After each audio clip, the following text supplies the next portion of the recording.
Good afternoon, ladies and gentlemen, and welcome to another news and headlines from around the globe on the Roaming Prepper channel. I'm your host, Pete, and I'm coming at you from the great state of Texas. It has been the amazingly hot state of Texas this summer, but we're looking forward to some rain and a change in weather, which means we will go from 110 degree summers to minus 10 degree winters, because that's always fun. As always, I ask you for your like, and if you haven't subscribed, please consider doing so. If you don't like what I say, you can give me a thumbs down if that floats your boat. Don't forget to leave a comment below the video if you don't comment in the premiere. I normally attend my own premieres, but sometimes, well, much like the rest of you, I have a job, and so sometimes work takes priority, as it should. So, the Biden administration violated the First Amendment over COVID-19 content on social media, according to the Court of Appeals rules. The Louisiana Attorney General Jeff Landry called this a major win against censorship. This includes the government basically threatening to hit Twitter and Facebook at the time with antitrust suits, basically accusing them of being monopolies if they didn't comply with the specific orders, not because it necessarily violated the standard rules of conduct on the platform, but because the president and his administration just didn't like people not listening to what they were saying. Another example of government overreach, and I'm glad to see that the appeals court has kicked the can back at the administration. The only place left to go from here would be the Supreme Court, and I'm not sure if the administration wants to challenge it. So if they don't, this will be the law of the land. As always, they're blaming COVID on climate change and a bunch of other things, because apparently they want to depopulate the earth. There's some people who think we, as people, are using their resources. Sounds a lot like aristocracy, but I digress. Speaking of climate change, Phoenix is on the cusp of a new heat record after a 53rd day reaching at least 110 degrees this year. Now, as we all know, Phoenix is in the desert, if I recall correctly, so it does get hot, but this has been an exceptional year. However, we are now entering a El Nino phase, so the next 5 to 7 years, according to both the Farmer's Almanac and Ryan Hall, y'all, if you haven't watched him, please do on YouTube, believe that we're going to have really cold, really wet winters, especially in the south. So we have gone from not enough water to holy crap, my cow is floating down the street. Hopefully not that much water. But in any case, yep, it looks like the heat wave should be ending soon. But in the meantime, we will continue to bake. As a matter of fact, the state of Texas, ERCOT, the Energy Commission, actually issued a warning because they were hitting their limit. Speaking of warnings, FEMA and the FCC plan a nationwide emergency alert test on October 4th. I mentioned this a few weeks ago, bringing it back to you. The alternate date, should something else come up, is October 11th. And it will hit everything. It will hit cable. It will hit TV, radio, cell phones. You will get beeped, buzzed, zapped, have your TV interrupted, the whole 9 yards. So they can tell you it's just a warning, don't freak out. Unless they screw up and do what they did in Hawaii. Poor Hawaii seems to be getting a lot lately. And they say there's an inbound ballistic missile, which will probably result in a lot of people killing each other and themselves, freaking out and driving around like creatures. In any case, be aware of that. And then you and I and the rest of the preparedness and aware community will sit back and watch, the normies and the sheep freak out and run in panic. But in any case, just remember, and you never know, the way things are nowadays, we might just have somebody decide to turn the power off on all of us, in which case we get nothing, as has just happened to the symbolic lady in the fake scenario you see before you. But in any case, and notice she's still typing, it's like, lady, your power's out. Anyway, moving on, U.S. likely to send long-range ATACMS missiles, ATACMS missiles, to Ukraine for the first time. Now, this may change the equation, because up until now, most of the weapons were meant to fight enemies within the borders of Ukraine. Anything the Ukrainians wanted to toss into the Russian lands themselves had to be their own source, or they bought on the open market. these puppies may actually reach targets within Russia. Now, with the advent of all the tension, is that a smart move to start giving weapons that can land in other countries and then people start blaming us for things someone else did? Who knows? It's only a matter of time. Someone's either going to do something deliberate or they're going to just blatantly screw up. And this is going to escalate. So something concerning, not really much we can do about it, but it's important to understand these escalations because it can inform how and what you prep. Speaking of escalations, New Mexico governor temporarily suspends open and concealed carry with or without your license across Albuquerque because there's violence at every turn. She even went on to say, and you can look this up on Fox and several other outlets, that her oath and the Constitution is not guaranteed, and there are times where it has to be taken away, which pissed off the New Mexicans. Mind you, she did not mention at all their sanctuary cities or the fact that they're getting flooded with cartel people from over the border who are now fighting each other in the city of Albuquerque and a few other places. They're also not actually putting people in jail for doing crap. So if you don't enforce laws and you import criminals, this is kind of what happens. But no, we're gonna take the weapons and the right to speak away from the citizens because that's gonna make it better. Logic there. Ladies and gentlemen, as you know, this will probably be airing on September 11th. The Twin Towers, as you all know, terrible and heart-wrenching situation. Whether you believe we were caught blind, our law enforcement was incompetent, some people were complicit, regardless of how you think it happened, the bottom line is 3,000 people died because decisions being made elsewhere decided that this was the thing to do. But it brings up a lot of lessons about being prepared. Also, your end-of-life plans, wills, estates, stuff like that. It's important things. God forbid something happen. You want to be sure the people you leave behind are taken care of as much as possible. But in any case, prayers and thoughts to all of the folks affected by 9/11, including a lot of first responders who are still struggling with illness because of everything that they were exposed to during these times, which makes you wonder what the hell the building codes were like. In any case, Los Angeles Times, Biden, Modi, and the G20 allies unveil rail and shipping project linking India and Middle East to Europe. So it looks like we're back into this Cold War footing where the countries are trying to outdo each other economically and make more friends.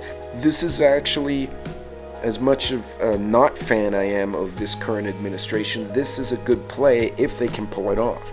Becoming partners with a trading partner like India, and in the process linking Europe and the Middle East in a coherent and intelligent way might increase economy, it may increase revenues, and hopefully reduce tension between the people. We'll see where it goes, but it was well played with both the Chinese and the Russian contingents not present at the G20. This was a good opportunity, and if they did what they say they did, this is what they should have been doing. This was the right play. So supposedly biomedical engineers are designing more powerful RNA vaccines. The Massachusetts Institute of Technology has released a paper saying that they've made vaccines that are actually more effective and are getting the correct response. Now, I'm not someone who doubts science. You guys know I studied physics and engineering in college. However, I also know that in order to make these things right, you have to do experiments. I doubt the original batch was done the way it should have been. Okay, the flu shot's been around 100 years. This shit was around 6 months, and now people are all jacked up. I'm gonna let them figure this out the right way and test it the right way, and then we'll decide what we think of this. But right now, they're still playing with stuff that we don't know what it does to our bodies, and this could have very painful repercussions later on.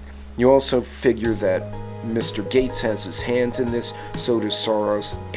Not a fan. Moving on, here's why 7% mortgage rates are so much worse for buyers now. Well, in a nutshell, 20 years ago, 25 years ago, when we had 7, 8, 9% mortgage rates, we did not have an inflationary a period. Energy was not taking off into the $80, $90, $100 per barrel of oil. We had viable trade going on, and both crime and politics were much more stable than they are now. People are battling the fact that, wow, I have a 7% mortgage rate, but I also have to pay $5 for a loaf of bread that cost me $1.50 a year and a half ago. There's so much more tension, so much more pressure, and the fear in this particular article from Yahoo Finance is that this will add pressure to the Fed and encourage interest rates to go up, which will crush the economy even more. And you know who's feeling it? The working class folks, as well as small businesses. Speaking of that, $7.6 trillion of U.S. government debt will mature in the next year, adding pressure on rates. So, adding to this, a lot of the banks invested in bonds, right? Because when you're in an inflationary period, the bond market's supposed to help you out. Well, now with the interest rates going up, the bonds are garbage, and now the banks are hurting on both ends. So what are they doing is charging us, the people, more. Well, the government has $7.6 trillion more of debt going into maturity, which means we have to start paying that stuff back. It's getting to the point now that we're paying interest on the loans and not the loans themselves, and there's a point in time where this is going to be garbage. So where this is going to go, I'm not sure, but a lot of us have been talking energy, food, that kind of stuff is going to go up in the next 2 to 3 quarters. Also, if you're buying a home, make sure you get a fixed rate loan. Do not do otherwise. Now, it's also saying out here, 31% of all U.S. government debt is outstanding.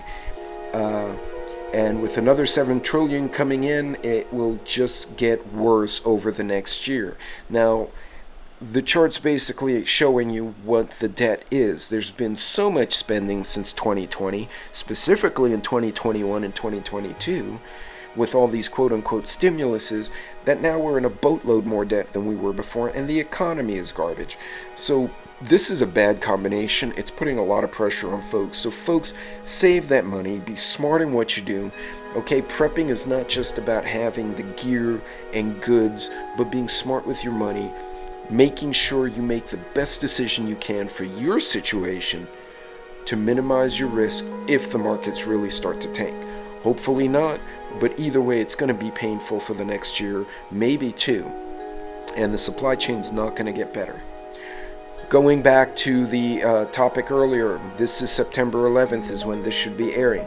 September 11th attacks on the U.S. forever changed the world. We all know this.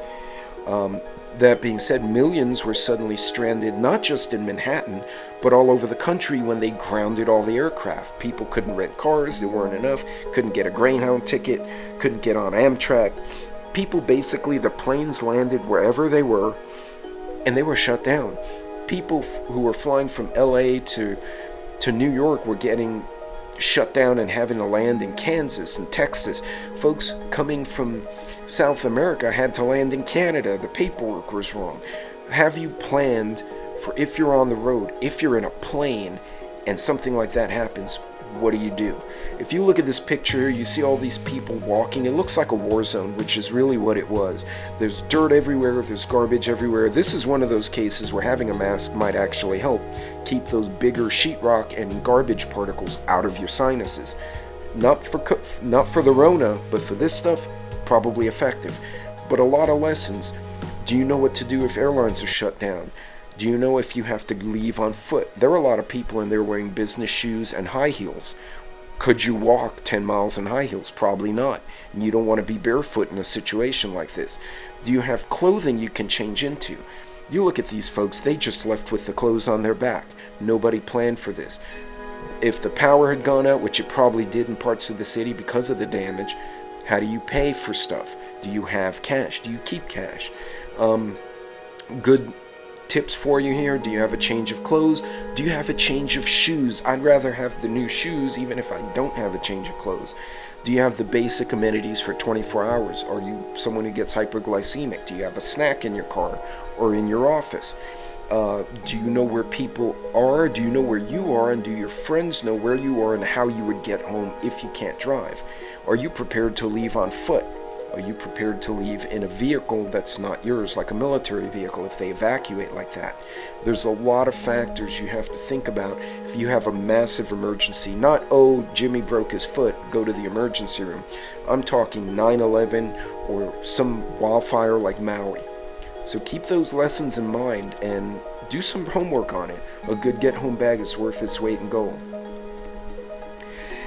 As always, I will shout out thousands of minors are trafficked weekly. Be aware of the signs. Get familiar with the signs you may see. Children or young adults may be afraid to talk to you. They may look like they've been beaten, malnourished. They may be skittish, startle easily. Not just kids in the street. Kids in your children's circle or in your family circle may be being abused, may be being trafficked by their own relatives. I've seen this happen. It has happened, and it's horrendous because those are the people the children or young adults should trust, and they get put at risk. So again, understand the signs, look for the symptoms, and have an open dialogue with the young teenagers, children, and adults in your family. And if something's wrong, talk to them. You're not going to make it worse, I promise you. Asking someone, hey, are you okay? Do you need to talk privately? Watch their expression, because if they're like, no, I'm good, just work is one thing, but if they look at you and you see that expression like, holy cow, I'm in trouble, you may need to dig a little deeper. It's a hard thing to navigate. Not every situation is the same. There is a human trafficking hotline. It's on the screen. Or call local law enforcement and tell them, I have suspicions someone is being abused or is in danger. I'd rather be wrong and piss someone off than be right and not say anything, and that young person disappears, gets abused more, or winds up injured or dead. As always, if you want to support the channel, I have a multitude of different discount codes for ReadyWise, the ETA Survival Water Bottle, which I will be doing a video on, Wallaby Goods. You can buy me a coffee, but by all means, take care of yourself first, guys. This is a side thing for me. This is a hobby. You want to help me defray costs, that's fine. But, folks, take care of you. I'm doing this, honest to God, because I saw so many people not know what to do during the hurricanes, during the floods that I've gone through. It's like, if I can help one person, that's great. If you do, or if you plan to buy any of these things and you want to use the code, help me out, help yourself out, get a discount, awesome. But folks, that is it. That is the wrap for this week's news and headlines from around the globe. I hope you gave you a good spread of things to talk about and a few things to think about. Okay, and remember, folks, as we get into the holiday season, that includes me. We're all going to be traveling. We're all going to be seeing family, or families coming to us. People are going to be on the road. Have you planned for that? Do you have those contingencies in place? Have you considered, wow, if this or that happens, what will I do? Do I have a good first aid kit? Do I have a travel bag? Do I have a bug out bag? Whatever it is you think is necessary. Make sure you plan it out. Even little things like a half-decent first aid kit can make your life so much less complicated if something happens while you're traveling. So folks, that's it for this one, but I will tell everyone I do have some new Thursday technical videos coming out. They usually come up at 5:30 on Thursdays, and I have gone back to the tactical series. I'm going to have several coming out, including some really exotic weapons, some more pragmatic type firearms and holsters, and we're also going to talk about some high-end combat ready stuff that I've got access to that I just want to share because it's cool. That's it for today. Be safe out there.